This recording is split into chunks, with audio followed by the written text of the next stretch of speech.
Assalamualaikum warahmatullahi wabarakatuh. Saya Eka Sylvia Wulandari dari Prodi Hukum Ekonomi Syariah. Di sini saya akan menjelaskan mata kuliah Hukum Bisnis Islam yang bertema riba dan tinjauan hukum bisnis dalam produk bank konvensional. Selamat menonton.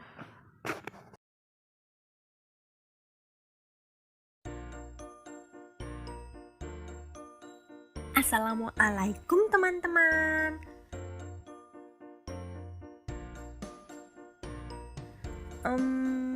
Syira tampak murung nih. Ada apa ya?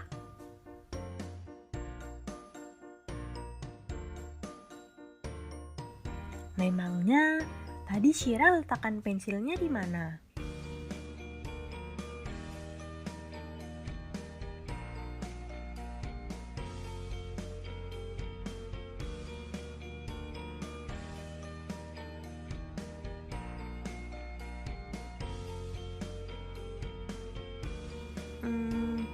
Mungkin kamu menjatuhkannya. Atau pensilnya terselip di dalam tas. Waduh Syira, 5 menit lagi jam istirahat selesai. Artinya, pelajaran matematika akan segera dimulai.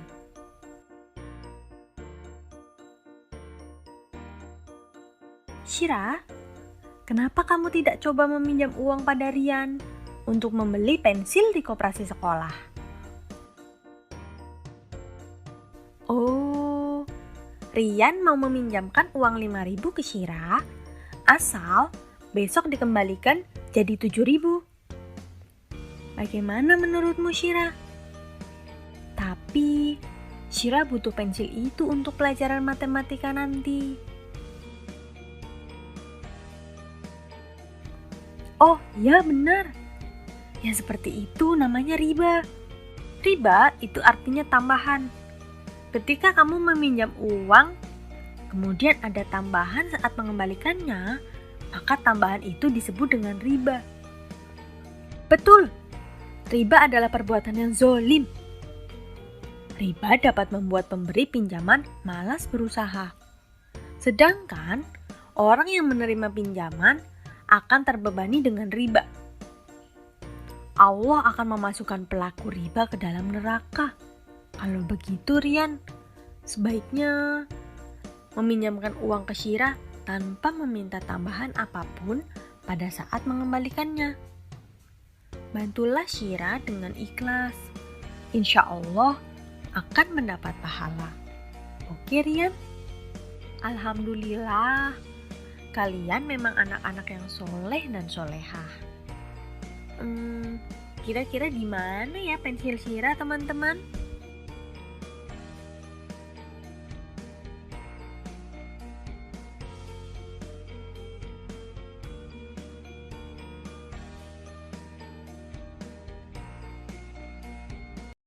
Riba adalah penetapan bunga atau melebihkan jumlah pinjaman saat pengembalian berdasarkan persentase tertentu dari jumlah pinjaman pokok yang dibebankan kepada peminjam. Riba secara bahasa bermakna ziyadah. Dalam pengertian lain, secara linguistik, riba juga berarti tumbuh dan membesar. Dalil keharaman riba. Al-Quran Surat Ar-Rum ayat 39. Bismillahirrahmanirrahim. Wa ma ataitum mir ribal yarbu fi amwalin nasi fala yarbu indallah. Wa ma ataitum min zakawatin turiduna wajhallahi fa ulaika humul mudhifun.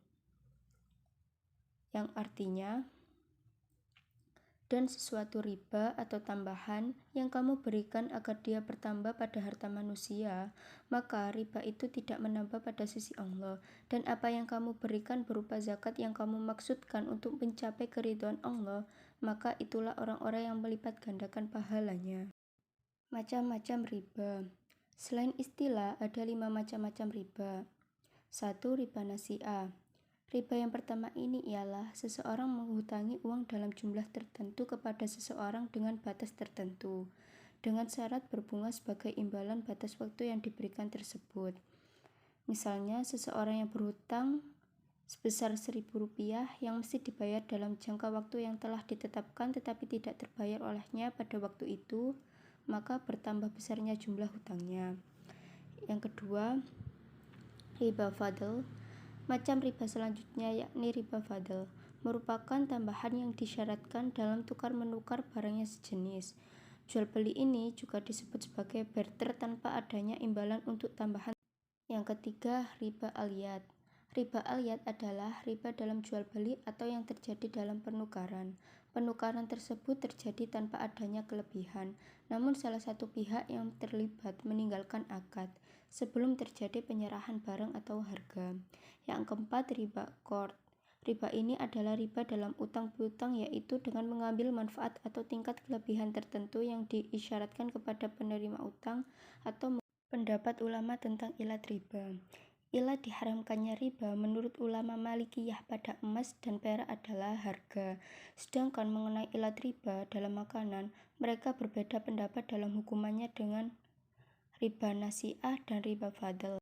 Hanya saja ulama Hanabilah mengharamkan pada setiap jual beli jenis yang ditimbang satu kurma. Produk bank menurut hukum bisnis Islam. Secara umum, bank adalah lembaga yang melaksanakan 3 fungsi utama, yaitu menerima simpanan uang, meminjamkan uang, dan memberikan jasa pengiriman uang. Bukan hanya sebagai penyalur dana, akan tetapi fungsi bank juga sebagai lembaga penghimpunan dana dari masyarakat, di mana penghimpunan dana tersebut dapat berbentuk giro, tabungan, atau deposito. Produk bank konvensional: simpanan, giro, cek, tabungan, deposito, inkaso dan clearing, garansi bank, surat yang dapat diperdagangkan, wesel bank, accept bank atau accepted bank, endorsement, transaksi atau transfer. Berbagai pendapat tentang bank konvensional. Ulama belum sepakat bahwa bermuamalah dengan bank konvensional jelas diharamkan. Perbedaan pendapat itu menyebabkan masih banyak masyarakat muslim menggunakan bank konvensional. Meski ulama telah memberikan opsi bank syariah sebagai jawaban keraguan mu'alah dengan perbankan. Berikut ulama kontemporer yang mengharamkan dan yang tidak mengharamkannya. Di antara para ulama senior Mesir yang mengharamkan bunga. 1. Syekh Yusuf Al-Qaradawi. Ustadz Ahmad mengatakan, meski Syekh Yusuf Qaradawi tidak mempresentasikan ulama Al-Azhar, namun nama Dr. Yusuf Al-Qaradawi dicatat termasuk salah satu tokoh yang secara tegas mengharamkan bunga bank. Beliau adalah salah satu murid Syekh Abu Zahra, dan posisi beliau sama dengan gurunya. Yakin sekali bahwa bunga bank itu adalah riba yang diharamkan, katanya. Khusus untuk tema ini, beliau menulis sebuah buku berjudul Fawaid al-Bunuk Hiya ar-Riba al-Muharram. Yang menarik, Al-Qaradawi mengklaim bahwa seluruh ulama sudah ijma atas keharaman bunga bank. Walaupun sebenarnya klaim itu tumbang, karena ternyata banyak juga ulama kontemporer yang menghalalkannya. Maka jadilah Syekh Yusuf, kata Ustadz Ahmad, beliau sebagai salah satu ikon di deretan ulama yang anti dengan bunga bank bersama dengan beberapa ulama kontemporer lainnya. Syekh Wahbah Az-Zuhaili dalam kitabnya yang terkenal Al-Fiqhul Islami wa Adillatuhu, beliau sampai menulis kata haram 3 kali berturut-turut. Haram, haram, haram. Maksudnya bahwa bunga bank itu hukumnya haram. Namun sebelumnya beliau juga beberapa mengutip pendapat yang beliau tidak setujui, seperti Fahmi Huwaidi dan Sayyid At-Tantawi. Selanjutnya Syekh bin Baz. Di kalangan ulama Saudi, pendapat yang mengharamkan bunga bank datang dari mufti resmi kerajaan Saudi Arabia, Syekh Abdul Aziz bin Baz rahimahullah. Kata Ustadz Ahmad, kalau kita lakukan pencarian di internet tentang hukum bunga bank, maka yang paling banyak muncul adalah fatwa keharamannya dan selalu muncul nama Syekh bin Baz. Sehingga terkesan seolah-olah yang berfatwa haramnya bunga bank banyak sekali jumlahnya, walaupun sesungguhnya semua kembali kepada satu tokoh saja. Padahal sebenarnya banyak ulama di Saudi, termasuk lembaga fatwa semacam Lajnah Daimah ataupun Hay'ah Kibar Ulama yang melakukan pengutipan secara massal. Boleh jadi kemudian para murid dan pengikutnya yang membanjiri media sosial dengan fatwa-fatwa Syekh bin Baz. Selanjutnya Syekh Abu Zahra. semasa hidupnya pernah menjadi Syekh Al-Azhar. Beliau termasuk salah satu pimpinan Al-Azhar yang punya pandangan bahwa bunga bank termasuk riba. Selanjutnya Syekh Jadil Haq Ali Jadil Haq, generasi penerus dari kalangan pimpinan Al-Azhar ada Syekh Jadil Haq Ali Jadil Haq.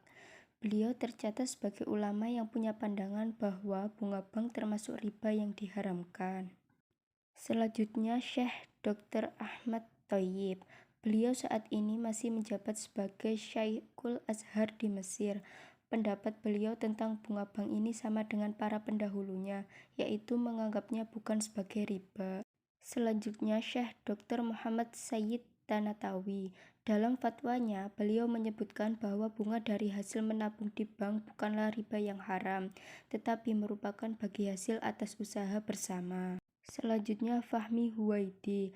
Fahmi Huwaidi adalah salah satu pemikir muslim asal Mesir yang bermukim di Inggris yang juga tak menganggap bunga bank haram. Menurut Ustadz Ahmad, sebenarnya para ulama yang sepakat tidak memandang bunga bank sebagai riba yang haram cukup banyak. Tinjauan hukum bisnis Islam. Kedudukan bunga bank. Kebanyakan ulama sepakat bahwa bunga bank adalah riba. Oleh karena itulah hukumnya haram. Berbagai forum ulama internasional mengeluarkan adanya keputusan berupa fatwa pengharaman bunga bank. Dalam Islam, hukum bagi orang-orang yang melakukan riba sudah jelas, dilarang Allah Subhanahu wa taala dan Rasulullah Shallallahu alaihi wasallam. Sekian, terima kasih. Wassalamualaikum warahmatullahi wabarakatuh.